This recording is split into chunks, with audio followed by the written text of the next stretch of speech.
Thank you for inviting me to come here to share my practice-based theory called Sponge Planet, from Sponge City to Sponge Planet. I used to advocate for Sponge City. Now I find that that's not enough. We must extend this whole planet in order to solve the problem of climate. Not just climate adaptation, Jane just mentioned, but the mitigation and the societal change also. So three things in order to solve the problem of climate. Mitigation, of course, we talk a lot about carbon emission, but for 40 years, we almost failed, right? Because climate change worsening. The second is adaptation. Because it's too late, we have to adapt to it. So what is adaptation? Third is societal change. Maybe it's fundamentally we need to change the behavior of society, of everyone. So climate change is a syndrome. It's not just one problem. It's a whole series of problems. Flood, drought, fire, heat, everything. Biodiversity, loss of habitat, a flood, you see, a flood. That's one architectural firm simulated this, how Boston going to flood in 2030. So it's challenging. We have many challenges to deal with the problems. Number one is mitigation. Yes, but might be too late. And green may not necessarily be sustainable. We have so many green technologies. But I have to say that so far, based on what I have experienced, none of them is actually ecologically sustainable. Turbines, of course, but every year, the wind turbine kills 5 million birds in US alone, right? And solar panels. In China, we have a lot of solar panels. But in 20 years, most of them will become garbage, right? And will create heavy pollution on the planet itself. And hydropower, green energy, we consider green energy. It really kills the rivers. Most of the rivers in China, actually, only one river undammed, only one river. All the rivers have been dammed like that. So killing the whole water system, the whole ecological infrastructure. So adaptation, yes, but the most of the investment in the past decade for adaptation, adapt flood in Brazil, in Libya, in India, in Pakistan, from all financial resources is to build this kind of infrastructure. Dam, dikes, pipes, aqueduct, concrete, steel, lifeless, we call it great infrastructure. But that kind of solution might be myopic, not sustainable. The killing the resilience of the nature itself and increase carbon emission. Concrete produce 8% to 10% of carbon emission alone. So green infrastructure is not the solution, right? And it's a fail. They keep failing every year. More and more green infrastructure fail. Even New York, fail. Just I was being caught in 2 floods in New York this year in May alone, So all the infrastructure we built fails and will fail. New Orleans fail, right? And Beijing fail. And if it's a fail, it will cause more dangerous, this catastrophic disaster, killing hundreds, thousands, even millions of people because of the failure of one kind of this infrastructure. Here is Brazil, the southern Brazil, 5 dams at the same time fail. You can imagine the whole province got flooded. Yeah, that's Brazil, and even Libya, and it certainly cause carbon emission, more emission, right? So 95% the global financial institute invested only on this kind of infrastructure and carbon technologies, tried to mitigate. Only 5% invested on we call the nature-based solutions. So the third challenge is nature-based solutions.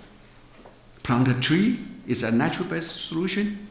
Recovering a wetland is a natural-based solution.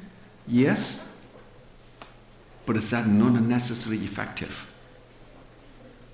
Yeah? Because nature everywhere. Are you going to invest in this all nature? Protect one species? Maybe not, because financial resources is limited. So where is the key, where is the infrastructure we need to invest, to focus on to build a nature infrastructure so that the investment will be very effective, will have immediate effect, and have a holistic benefit. Now that's my concentration. So the solution is nature-based, but the ecological infrastructure. Now the infrastructure means it is a fundamental, basic, strategic structure. Right? It's not just everywhere. Right? So that's back to my thesis. My dissertation, my thesis actually called ecological security pattern.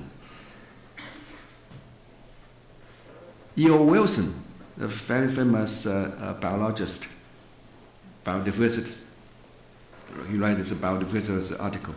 He said, we need to protect 50% of the global surface. And he said, if you burn Amazon forest, destroy Amazon forest for economic development, it's like burning Renaissance painting, right? You're burning Renaissance to cook, Renaissance painting to cook. He burning, destroying the forest is like burning a treacherous painting. But what if we have to burn something to cook, right? So how to burn it? Now that's the design problem. The planet is not flat. There's a pattern, hidden pattern, or fundamental strategic pattern. Now that I call it ecological security pattern. We need to identify it so that minimal investment will create maximum benefit for holistic services, ecological services, provision, regulation, life-supporting, and spiritual and cultural services. Now that's the green infrastructure alternative. And a city built upon water-centered ecological infrastructure is what I call sponge city. The sponge city is water-based ecological infrastructure. And such an ecological infrastructure must build beyond the city. We need sponge catchment, sponge farms, and sponge planet. That's a watershed. That's a model. The whole planet can be divided into millions of watershed. The fractal theory, different scale, different grain, different size. So that's the idea. To retain water, 3 principles which are totally opposite to the conventional gray infrastructure. To retain water at the source, whenever water flow, retain it, keep it. Slow down water flow. Whenever possible, slow down water flow. Do not channelize the river, right? So conventional industrial infrastructure, artificial technology-based or concrete infrastructure is to flush away flood, right? Speed up the flow. Now, the sponge idea is to slow down the flow. Like beavers. We have millions of beavers. Jan is now studying beaver dams. If you have millions of beaver, you are creating millions of cells, water ponds, small lakes. Now that creates this sponge. So we used to have a sponge here, but we destroy it. We channelize all the river or build big dams to create big reservoirs instead of distributing the water. And eventually, at the end, at the sink, when the water to the sea, to the ocean, to the lake, we used to build walls to fight against water. Now, sponge city idea is that when water runs to the sink, it's too late to build the wall. Need to give water more space. So, 3 principles opposite to the conventional, modern, gray infrastructure. That's the principle. Well, so when you're talking about the sponge planet, huge, is that possible? People will always, is that possible? Now that's the global surface. I have to tell you that we have already transformed 70% of global surface. Imagine this in China, in the mountain, Yunnan, the southwest mountain, terracing the slope, even 2,000 meters above sea level rise, sea level, 2,000 meters above sea level, which means retain water, keep the water, right? When you don't have enough water, keep the water, retain the water so that rice can grow. So that's monsoon culture, aquaculture. We can cultivate fish on the slope of mountain, produce rice on the slope of mountain when water is minimum. So this is the monsoon area. You will see the landscape in Indonesia, in Malaysia, in China, in Thailand. You will have all these kind of massive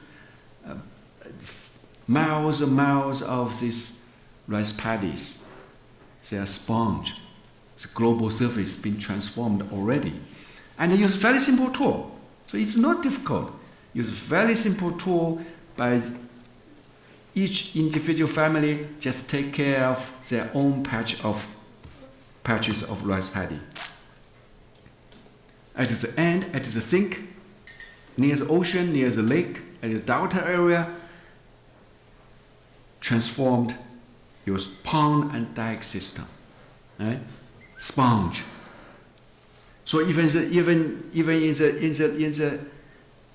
lake, if you have too much water, you can also create this pond and dike system.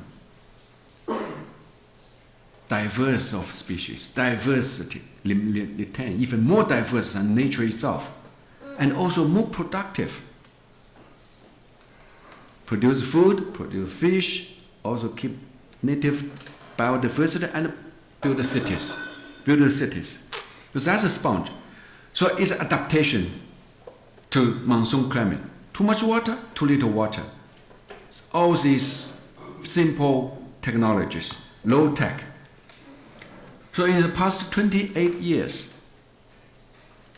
I was able to test, to try to modularize, to create series of modules to make this kind of practice to be usable, to be scalable, to be implementable at this larger scale and quick, easy, fast, low maintenance. So from traditional wisdom to design engineering module and do some performance test based on science to test how they can be improved and eventually create workable modules that can be implemented by single machine, by single very simple tool, and it can be very efficiently fast, larger scale, such as terracing, wearing, like beaver dam, wearing. Beaver dam is wear. It's a low, very low dam. It's not a high dam. That's make beaver dam different from the concrete dam. Diking and ponding, too much water, delta area. When you have abundance of water, islanding, create an island floating up on the island from the water, and still you can produce food and produce canola oil and also settlement. So we modularize it, create different models that can be applied at larger scale, quickly, fast. So for the past 20 years, I would say 27 years, 28 years, we built over 1,000 projects in more than 250 cities in China and in many other countries, many other parts of the world. And we tested, measured, and that gives me confidence that sponge city is possible. So the first example is retention at the source. Keep the water whenever possible, retain it. The Monsoon area here in Sanya is to be very vulnerable to monsoon flood. Every year they suffer flood like that. So we did this master plan, analyze to see where the water stay, water flow. So this area should be given to water. Whenever they have a conflict between city and water, like these spots, the red spots, flood when become flood because they meet people. Otherwise, it's just natural phenomenon. Right? When flood get a disastrous flood, it's because people take the space from flood, from water. So these are the place we need to give back to the water. But we still have to live here. What should we do? Yeah? So these are multiple, we need to consider multiple function in order to create a sponge, resilient water space. So this module we use here, terracing, ponding, islanding, depending on the topography. Like at this area you will see the terracing, like this area you see diking and ponding, and in the middle, islanding, create islands. No transportation of dirt, just cut and fill on site, and use one machine only. If simple, one driver, one engineer, can be done. Yeah, and that's built. I have to say, in just 1 year, we built this whole sponge system. So that's 1 year after design. And 3 years later, you have this sponge, green sponge. You have boardwalk system under the canopy. You have skywalk system above the canopy. So even if this whole area gets flooded, the function of the city is still doing very well. And creates these hundreds and thousands of islands. One island have one tree, a banyan tree. The root system will remove all the nutrients from the water, so clean the water. And 1 million cubic meter of water, storm water, can be regulated in this area, which is less than a square kilometer in size. So that's before and after, in just 5 years, totally transformed the city. That's today. It's today. Beautiful. People love it, right? And the birds love it. There's a habitat. Yeah? This before and after. That's performance test. You can see it's 2015. See, the whole area was flooded, like that. So the land value, the property value here is deeply devaluated. And just 5 years later, you will see the whole city actually developed around this sponge park, because the land value increased 400% in 5 years, 400%, because we have solved the problem. We have solved the flood problem, urban inundation. Similarly, in Yangtze River area, which is also vulnerable to flood, to monsoon flood, in the middle of the city of Nanchang. We have this ash dump, coal ash dump, like that. The water is heavily polluted. So it's the same idea. Keep the water, recycle the material on site. We create hundreds of islands. Above the island, you grow trees. They grow very fast because the water is rich in nutrient. Right? They take all the nutrient, absorb carbon. And certainly, that's just a couple of weeks ago, we took photograph. You can see become oasis right in the middle of the city. It's foggy, very foggy, but it's very beautiful. People just love it. You see, and all thousands, hundreds of islands, and become habitat for birds, but also useful during most of the time. But occasionally, maybe once a year or once or twice a year, you get a monsoon flood. Right? Unpredictable climate change will flood this whole area. And that can regulate, the park can mitigate 1 million cubic meter of storm water. That's the dry season, you can see. About this time, in October, the foliage turn colorful red. And then look at how many people walking in use this space. So people love it, and birds love it. And certainly, it is a regulator for flood. Well, people then ask, okay, this is Chinese, very Chinese. So we test this also in other parts of the world. That's Thailand, Bangkok. Right in the middle of Bangkok, we have this concrete paved factory, brownfield. During the COVID, which is 2019, we won this competition. And it only take 18 months from design to build. Yeah? It totally transformed this brownfield, right in the middle of the city. One machine again, you see? One machine working. cut and fill, and suddenly we create a park right in the middle of Bangkok, the busiest area, busiest center of the, and certainly this make the building also porous.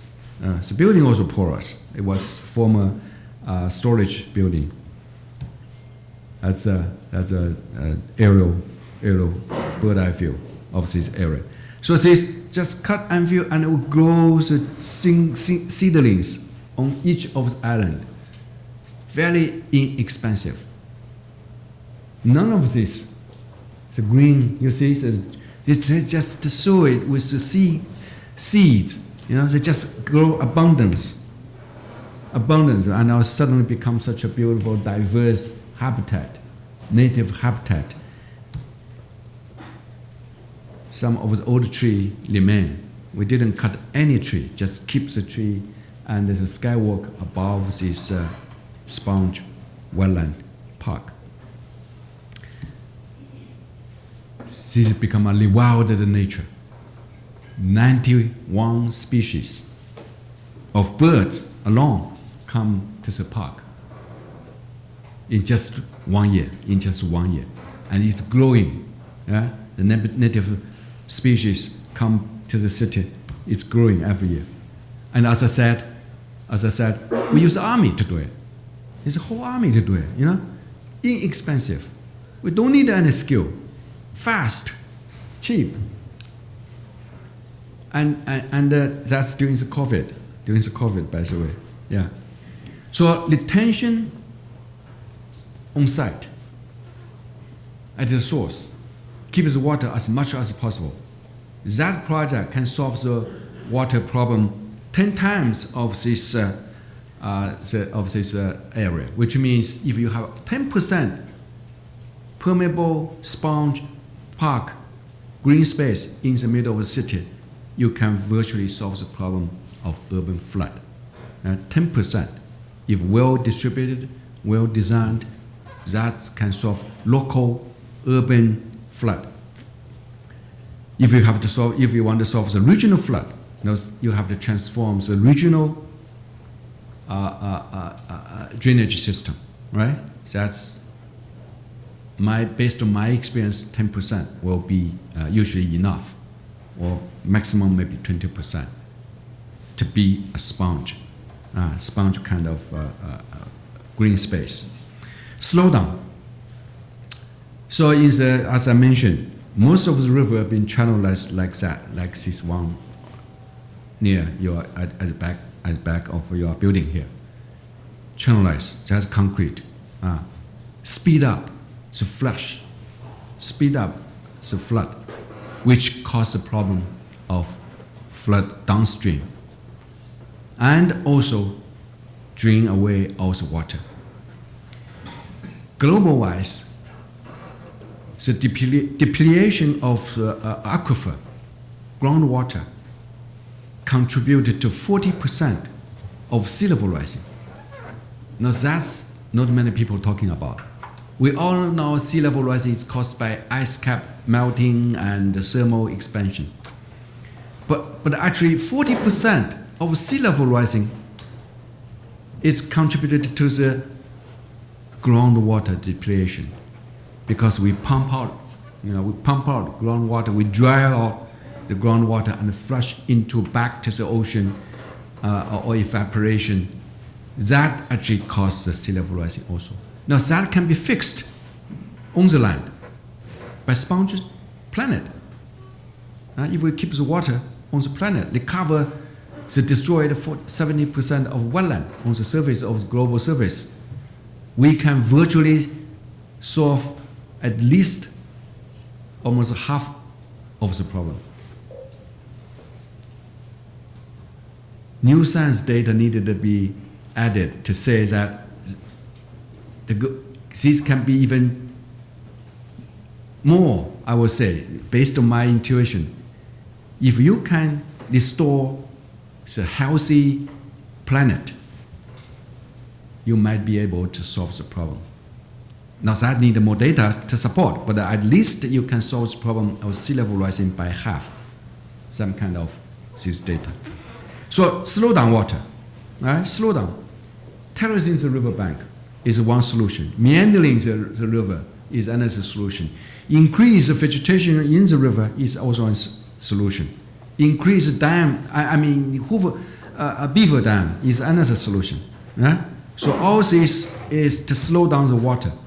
When you slow down water, even keep in the city, you will solve the problem. You will increase the resilience of the region. So that's the project. Slow down, keep 100-year flood, 20-year flood. Yet the design, that's a challenge for design. If this happens, how can you make the city workable, right? Well, you will not defunctionize the city. You will still keep the city transportation system work.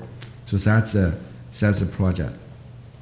And the riverbank should be like that instead of concrete embankment. So at the end, right, when all the flood, sea level rising, cause the flood. The usual conventional solution is like that. Build seawall, flood wall, to try to protect the city or the settlement from being flooded. Now this is the case in Sanya city in Hainan Island in China. Monsoon climate, again monsoon climate. So in 2015, I was lucky to be able to convince the mayor to stop the project. And not only to stop the project of building seawall, I actually remove it, demolish it. Now that was the site. That's the site. The seawall, you see, keep going under construction. So we remove it and let water in instead of keep water out. So water will play Tai Chi with water, Tai Chi. So instead of boxing, fighting against water, you actually play with water, right? Slow down water, gentle, make a gentle movement, right? Create this landform. Now this landform reduce the force of nature, make water flow instead of heavy surge. You dissolve the water, so water become friendly, and also you look at this interlocked finger. One side is nature for birds, the other side for people to use.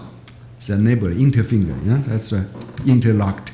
So that's 2 years later, because this habitat become a favorite habitat for mangrove. Here you get a fresh water from above, from the mountain. Here you get a salty water from the ocean. Whereas the meat here, you create a blackish water. Now that's ecotone, create an ecotone for mangrove to get established. So this is a mangrove habitat. That's mangrove established today. You will see. That's so multiple function or multiple ecosystem service. Mitigation, because we have abundance of this foliage that reduce the carbon, and certainly habitat for biodiversity and people, right? So city and nature in harmony, work together, come together. And we have to think big. All the coastline, if we do the same, similar, right? Similar, like that, we keep building all this concrete wall, right? And that not only produce carbon, but actually kill the nature itself. You see, once you build a seawall, the nature, vegetation died. Right? That's without seawall. At 2016, they built the seawall.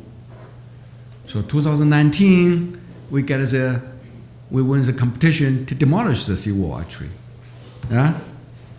Why? Because we understand that when you build the seawall, the wave, the ocean, the tide, high tide.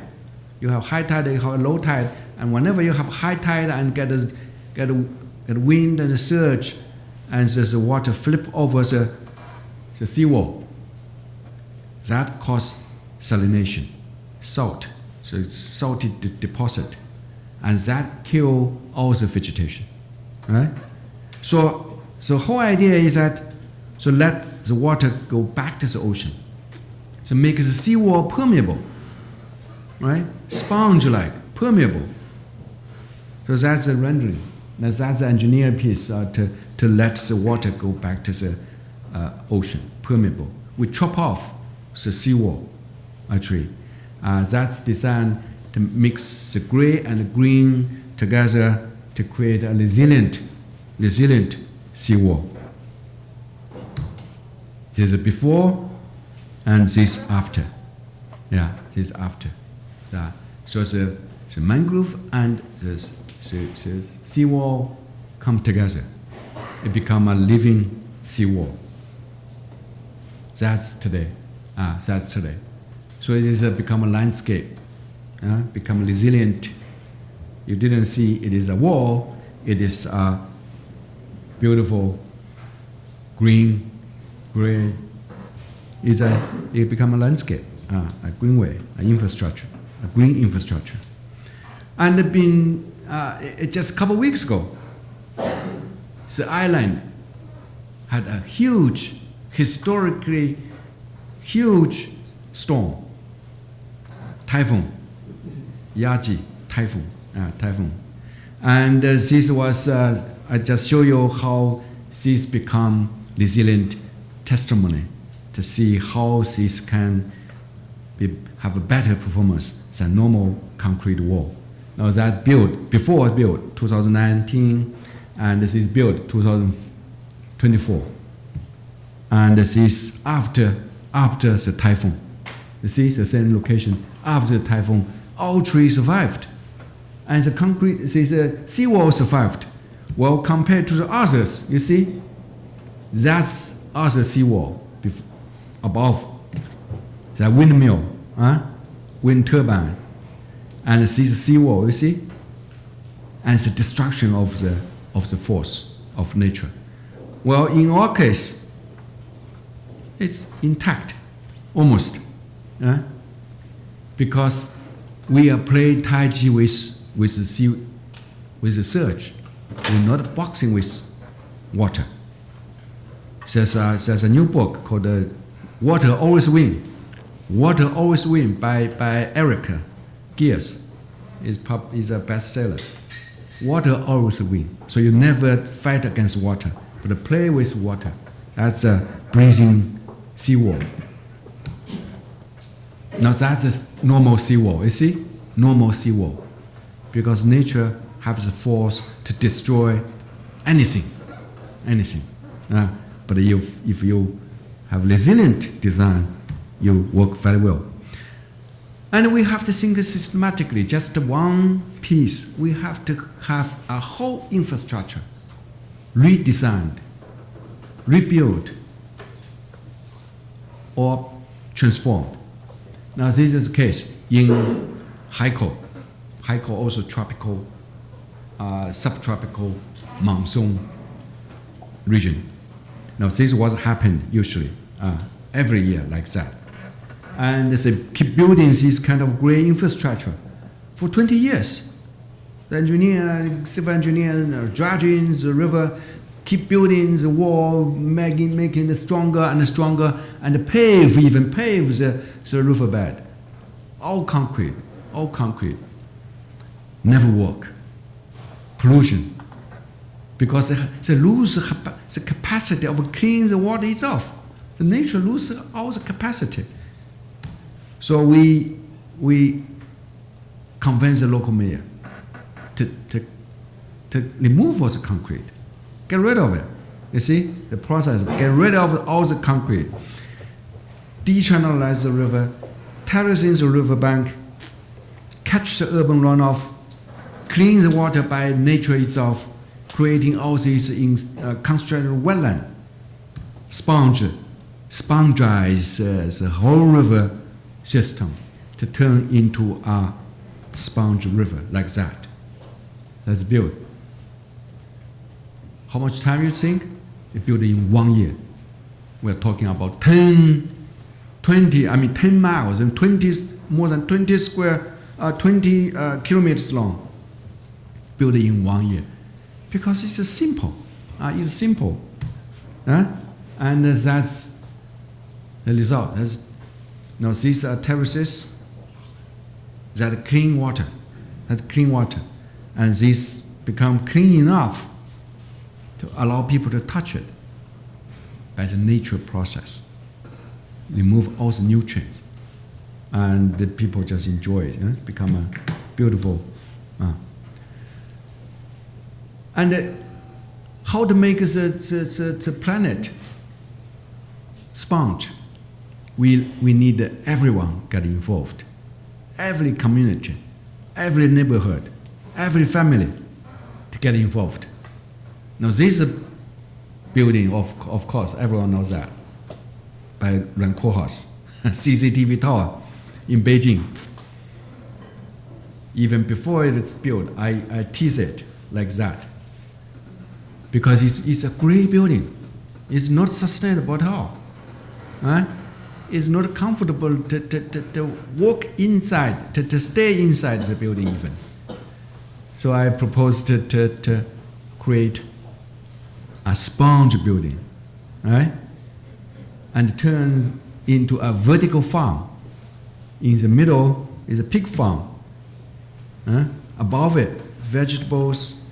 Underneath, fish farm, and turbine to harvest the energy and turn the whole building green. Now that's certainly just a joke. A joke will never happen. But I do make it happen in my own home. That's my own apartment. Adrian and Jian, you visited also, right? We have a dinner here, a party in my building. Now that's I tell you that this is the smallest sponge that every family can do it. Every individual get involved. So I collect 52 tons of stormwater, 52 tons of stormwater, and cultivate 32 kilograms of vegetables every year. That's a balcony garden, and I even put the bathtub. That's an improvement. That last year I improved it because I found that the water in the bathtub can be recycled also on the balcony. Because that's just fertilizer, just fertilizer. There's nothing wrong. So recycle this water also, and water it, irrigate it, and fertilizes the plant. And indoor, at the indoor space. Here we have the architectural school here. The indoor space, as soon as you have some kind of light, you can make a living wall. Now this living wall is different from the living wall you see in the airport. Those living wall is not sustainable. Because you have the fertilizer, you have artificial light. In this case, just stormwater, just the rainwater, recycle the rainwater and the rock. 3 years later, like that. Now, like that. Yeah. So a living wall, cool off the temperature, and certainly have that it emits some gas called geosmell. Geosmell. And the geosmell is a cure for depression. So indoor, you filter the air, you create a beautiful green space, and it become a community learning space. So occasionally I give a talk to the visitors come here to my house to tell them that everyone can create their own little sponge to collect 100 tons or 50 tons of stormwater. Now, if that happens, the whole planet, remember we have 10 billion people, right? 10 billion people. Each one take responsibility of their own water, their own garden. So while global leaders are negotiating for carbon credit and trading in the UN Climate Summit, we really have to think like the God, as a AI-generated God, sponge planet. I know you use the prompt sponge planet. Come on, but what I have talked is about act like peasant. Act like peasant. Use fairly simple tool. Who has transformed the whole global surface down to earth, from terraces on the mountain slope to the pond dikes and islands in the delta area, makes the globe lush, productive, biodiverse, sustainable, and beautiful. Now, that's the whole idea about Sponge Planet. Thank you. Thank you.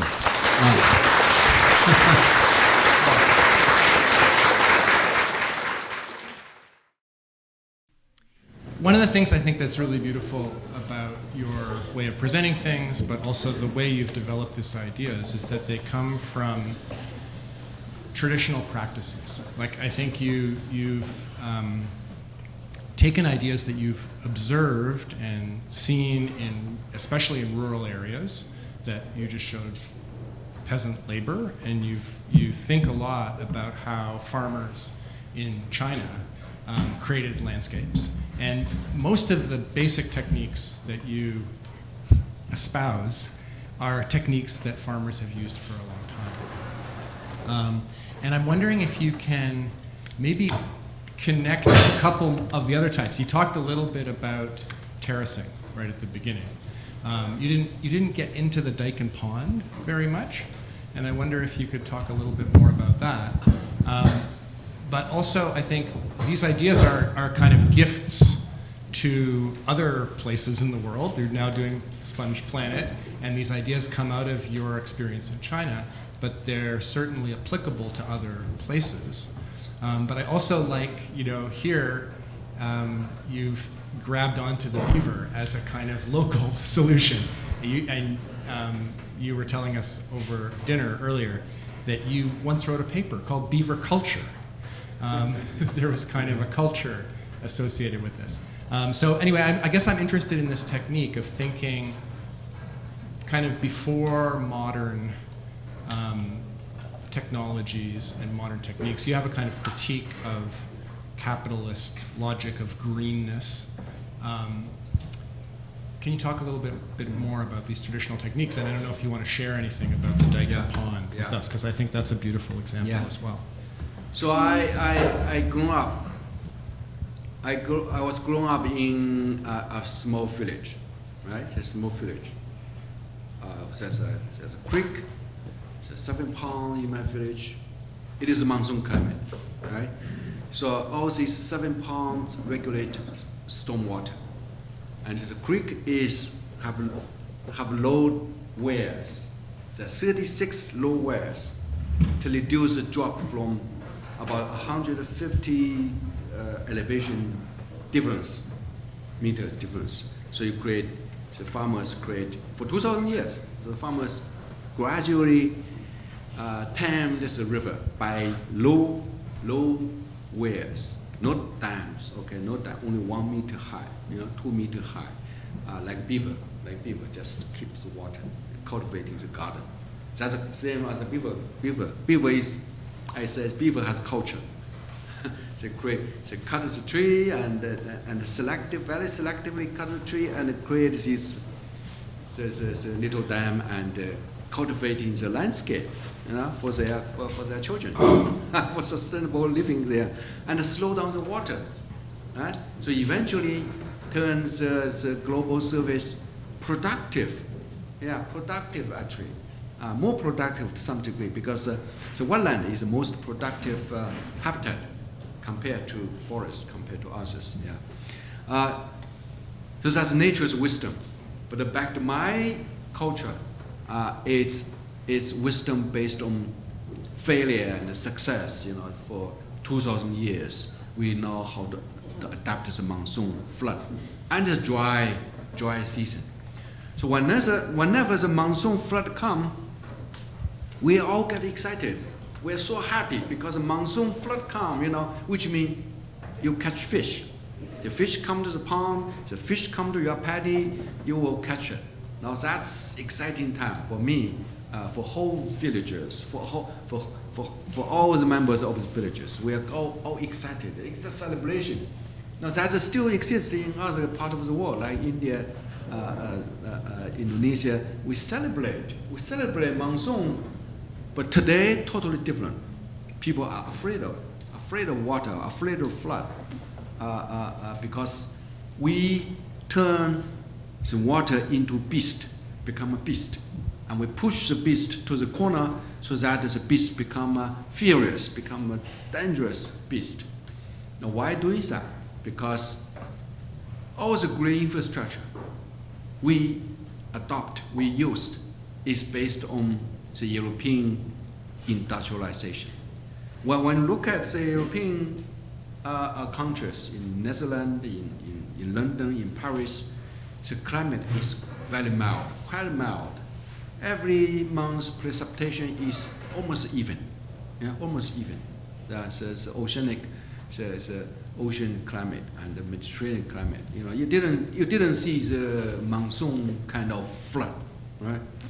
But today it certainly become monsoon-like. That's another story. Now that's why all the great infrastructure fail in the monsoon cities. They fail in India, they fail in China, they fail in Malaysia, in Indonesia. People don't think that it is actually wrong infrastructure. You cannot make bigger, stronger. Even the biggest pipe, you cannot have the capacity to fit into this. It was designed 4 inches, but actually 50 inches flood precipitation happened. It's okay. It's very usual in monsoon region. Now that's why because in those areas it's simply copied. It's not adapt based on climate. It's simply colonized by this culture. Even New York is colonized, right? New York is a copy of Dutch system, and that's why New York is used to be very mild, but now certainly fail. So all infrastructure, global-wise, will fail. London fail, Paris fail because climate change. If climate change, everything needed to change. Architecture need to change. Infrastructure have to change. So what is alternative? Because that's what I'm exploring. What I'm testing is alternative. It is nature-based. It is workable. It is a monsoon, from monsoon culture, right? Monsoon culture. That can adapt to the climate change. So including not only terracing. Terracing solves the problem of water catchment during the dry season or during when water is minimum. The pond dike system is when you have too much water. Pearl River Delta. Pearl River Delta, there's some research by many people, including Ron Koolhaas, Pearl River Delta. The pond and dike system is created based on the principle of make the marsh habitable. Can produce food, can have a villager, can settlement, but at the same time, so create a pond and create dikes. On the dikes, they grow mulberry, on fruit, on bananas, on vegetables. In the pond, cultivate fish, so turning the marsh more productive, certainly for people, but also more diverse in terms of natural species. You will see diversity of the Pearl River Delta area. And also certainly beautiful. It has certain cultural pattern here. And so that's a kind of inspiration. And if you have even more water, like Mexican City, you know Mexican City, you're an architect, it was built over a lake. And still today there exist the floating gardens. The early Aztec people cultivated the lake by creating island, floating island, literally. Right? They cut dirt, mud, and create a planting bed for vegetables, for fruits, and for crops. So that makes a water dominant area, water abundant area productive also. So that's inspiration from the traditional knowledge. And myself, I have 17 years as a farmer, 17 years a peasant, literally peasant in the village. So I know how to grow, I know how to make terraces, I know how to create a pond, I know how to divert water.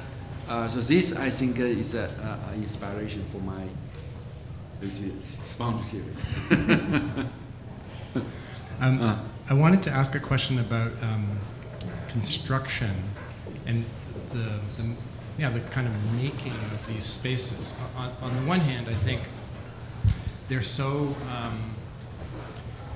dynamic and they're so thoughtfully conceived in terms of living species and the ways that living species can support certain spaces, like the way you describe the brackish water and the interaction of two waters to create the mangrove grove. But I'm also interested in the kinds of more carbon-intensive materials that need to structure those environments. So you showed a couple of sections in the talk. One of them, early on, required quite a deep drainage layer underneath the terraces, and then also concrete walls to structure the terraces. And then the example that you showed of the ocean edge too, that section also requires quite a deep, intensive construction, a lot of which is hidden underneath. And I guess I'm wondering, do you think there are ways to structure things differently? And I'm thinking also about the beaver. You know, the beaver is taking trees from the environment. It's a very light form of construction, but it's also a form of construction which is not very permanent. It's one that you've got to be pretty busy all the time rebuilding the structure, right? Yeah. And so one of the compromises you have to make is you're creating infrastructure.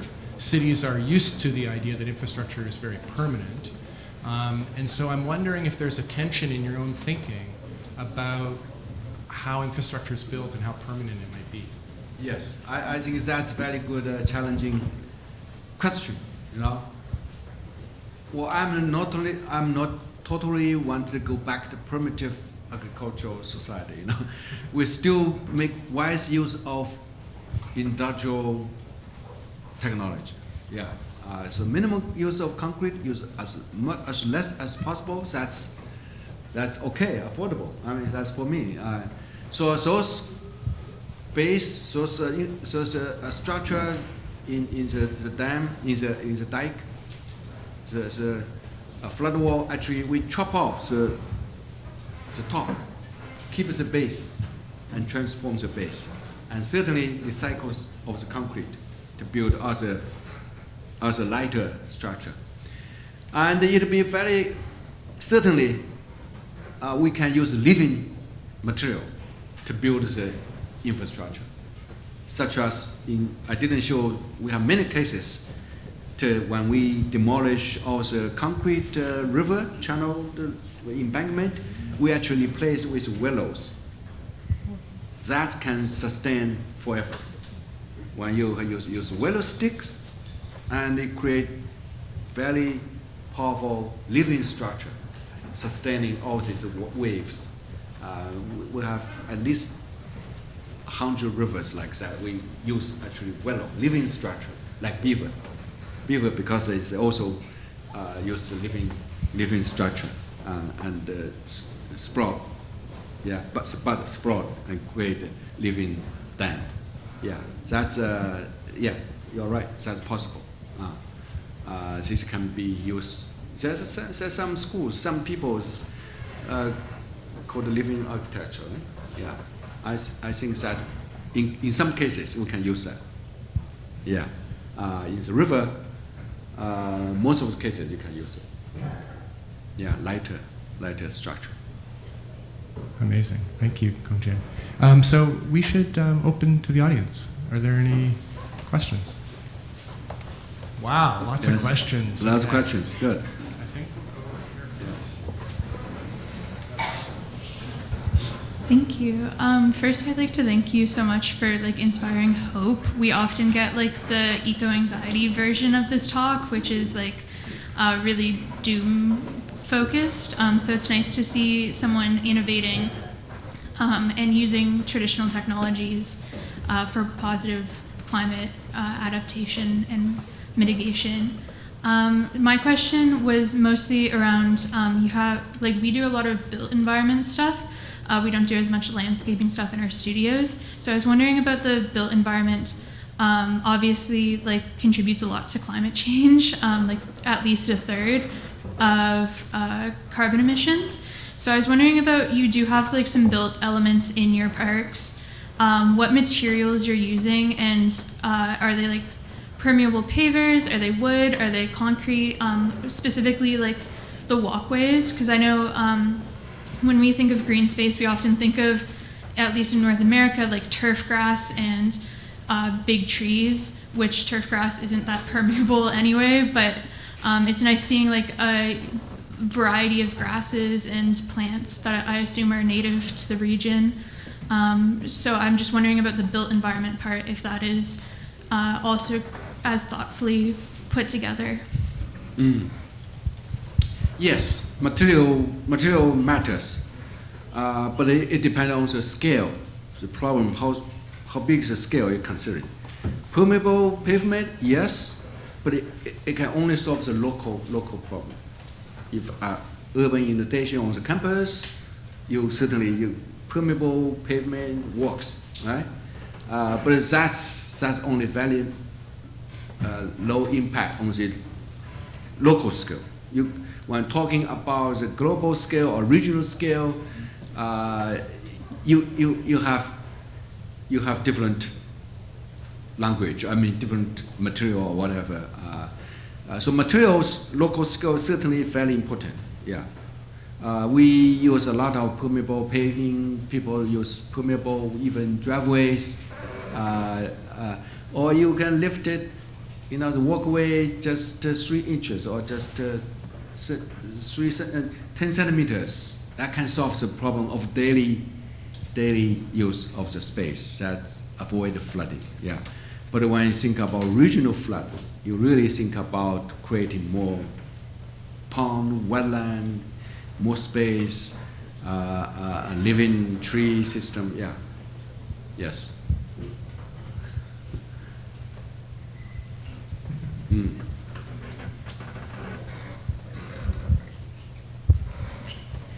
So kind of a practical question. I'm curious about when you're converting a channelized river into a sponge system, how much of that river needs to be converted into a sponge system? So if for there are resource constraints, some of the river might have to stay channelized. Is it effective to convert part of that river system, or how much, or how do you determine how much, or the length of river that needs to be converted? Yeah. In one of my projects, the first project I show this water drainage, hydrological surface water analyze. So you need to depend on this drainage system, hydrological analyze, to see how much area should flood need to take over. Because the water got memory, water usually have memory. Whatever water will takes the old road, because of topography, and because of the elevation, because of that's a hydrological analyze. And that's we have enough tool to do that. We have tools already, GIS, modeling, analysis. Yeah. Thanks. Can I skip the line?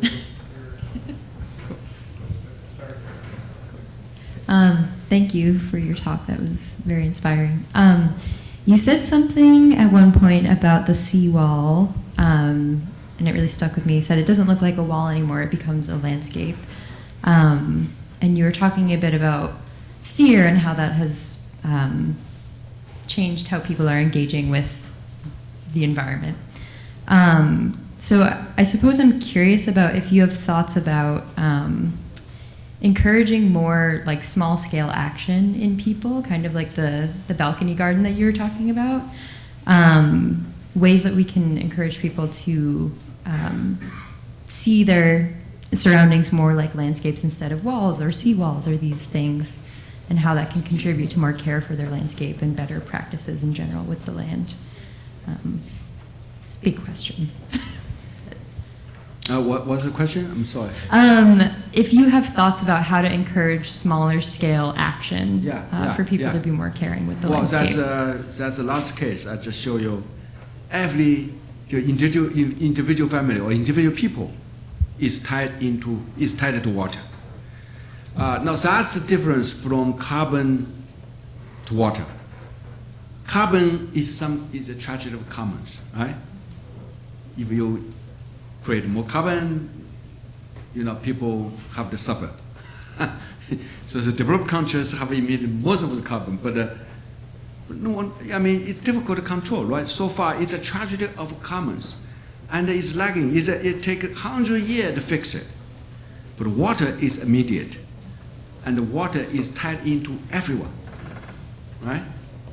You have backyard because it's territory. It is land-based. It is land-based, right? Precipitation, and especially in this country or in North America, any piece of land belongs to somebody.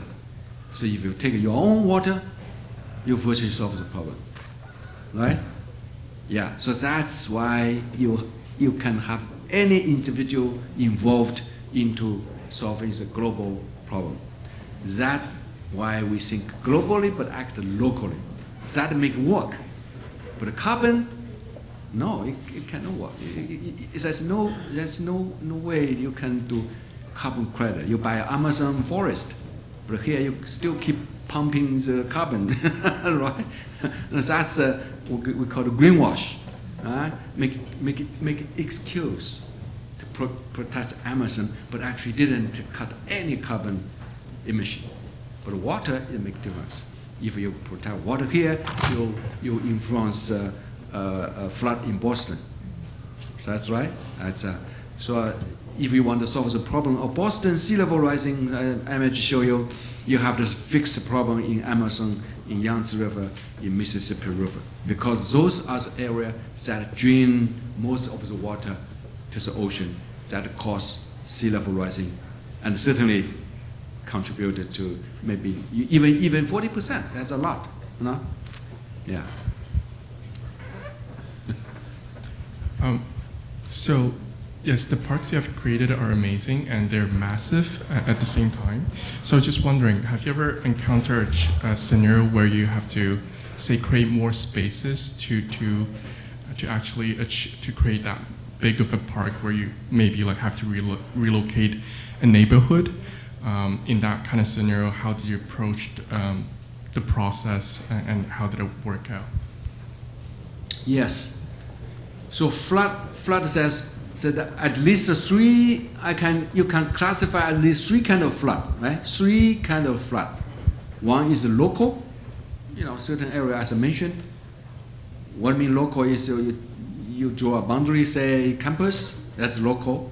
The neighborhood is a local, or even the city is a local problem, which means the flood happening within this boundary, within this area, or within this defined drainage. The second is that the water comes from outside of the boundary or outside of your campus, which is a drainage problem, regional problem, right? So you have to fix regional issues. And the third category is sea level rising. It causes flood, which means you have no way to solve the problem by sea level rising. Just here, as I said, you have to solve the problem globally in other parts of the world. So if it's local, you don't have to relocate, because if you have a certain amount of space given to water, you virtually solve the problem. Yeah, you virtually solve the problem. Even the roof garden can solve the problem, right? If you backyard within the territory, you will solve the problem. I don't think you needed to relocate. At a regional scale, the whole watershed, the river. If you cannot solve if you cannot create a regional sponge, maybe you have to relocate. But as a priority is given to the regional sponge, which means you solve the problem as a regional. It's the same idea. So it is about scaling. It is, yeah. Yes.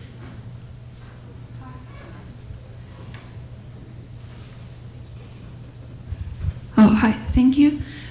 It's very impressive lecture, and I really love the build project you gave. It's very reality and practical.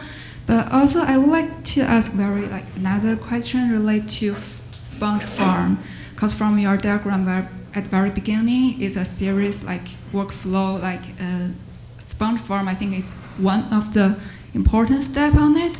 So is there a limitation for the farm agriculture types, or is all kinds of agriculture can be applied on it, or it's just a specific agriculture types can be turned into? Well, I think sponge farm can be applied to any kind of farming.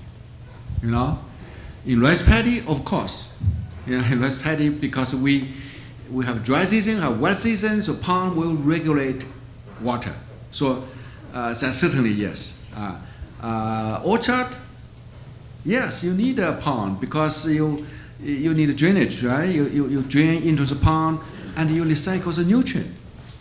Recycle the nutrient, because whenever you have deposited all the nutrients, fertilizer come to the pond, and eventually you use the mud, dirt to become fertilizer, and you have created biodiversity.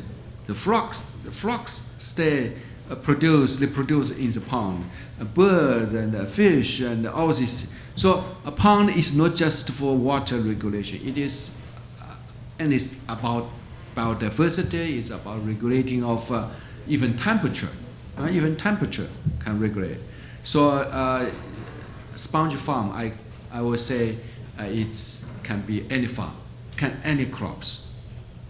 And can I ask another question? Is because I grew up very close, a city very close to the Yellow River, that is very long history. River has a very long history problem because it's a purged river.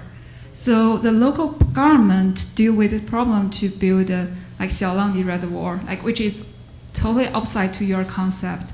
So I would like to ask, is there a potential if we would like to turn to Sponge City as a solution to deal with the purged river, what kind of is that possible, or how to achieve it? It is difficult, as I said. It is a revolution. It is a mental change. It is a mental set. It totally change of our mind, intellectual system, or even infrastructure system, intellectual. Because all the institutes, still teaching how to build a dam, how to build a reservoir, how to build a stronger reservoir. But it will fail. For 2,000 years, we know how this can fail and destructive. But I'm promising because I think it's promising. I'm very optimistic because very recently we did a project in the Yellow River, 2 projects in Yellow River area. One is a project in Zhengzhou. Zhengzhou got a heavy flood in 2021. The most serious flood happened in Zhengzhou, killing more than 300 people. So we got a commission to do a tree. The local government come to me to do the sponge river. So we did. It's built a tree, and it's a battle against the hydrological engineer actually. So I have to say that the barriers or the obstacles come from the professionals, the engineers, the civil engineers, or even the hydraulic engineer, not come from the decision makers actually. So it is the knowledge, the problem of knowledge, the education that make a nature-based solution so difficult. But so if we can change the education, I will say next generation will be, easy nature-based solution to solve the problem of flood, climate change. Yeah. Thank you very much, sir. I love the simplicity of your solutions, and it reminds me of my dad. We had a flooding issue in our compound, and we put some sand inside a bag. and placed it at different intervals to reduce the water runoff. And over time, sand collected at the edges before the bag. So it just reminds me of like a manual local way, of reducing water runoff. And my question is, what do you think we can do about the Grand River in Waterloo? Do you think creating the demarcation with it, I'm sure if you have taken some time to just look, if you go out, you'll see how there's a separation, entirely. What do you think we can do? This is from a practical perspective. Thank you. Yeah, I think this is called Grand River, right? Yeah. Well, certainly, you can do it. But again, you have to think as a drainage, the whole watershed. Yeah, not just this section of the Grand. You can just make it beautiful, make it accessible, but you never solve the problem of flood just by doing this. So you have really to go upstream to do the watershed. It's about 1,000 miles or whatever square kilometers in size. I was discussing with Jan, maybe her next engineering project should be introducing the dam, introducing beaver back and let them to build as a sponge. So that's maybe another solution. But certainly you can fix it. I'm very confident. Yeah, and not so expensive. And it have multiple benefit if you do that. Yeah. Excuse me. Hi, sir.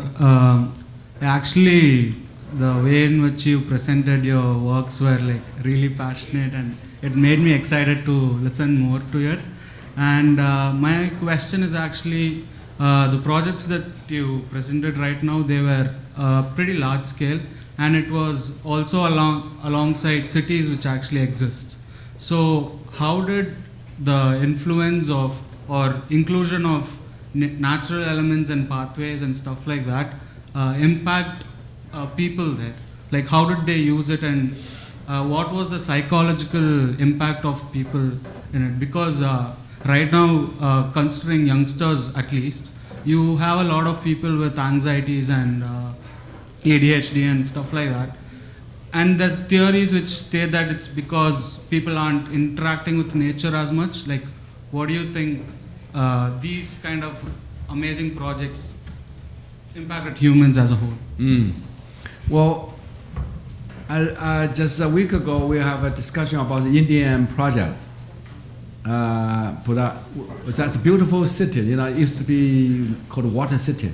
They have wells, have many wells. Remember what's that? Hyderabad. Yeah, Hyderabad. Oh, yes.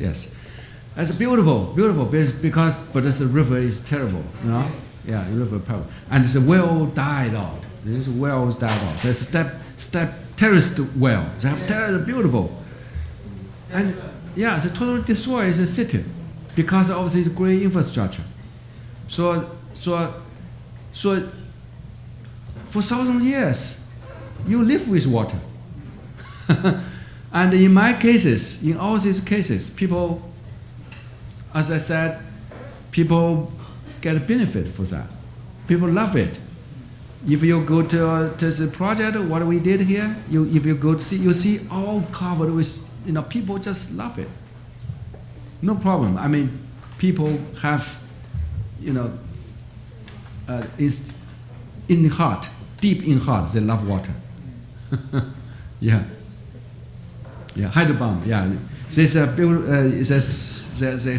gonna fix. They have to fix that problem. Yeah. I know we have some other people who would like to ask questions, but I think unfortunately we are out of time. So I guess I'd just like to say thank you so much, Kongjian. I think Yesh's question is really a great one to end with, because it brings us back to the societal change. You talked about mitigation, adaptation, and societal change. Yes. And I really like this argument that the kinds of landscapes you produce change people's minds. They change cultures. They create environments in which people really care about the climate. So I think it's so inspiring to see your work. Thank you so much. Thank you. Thank you.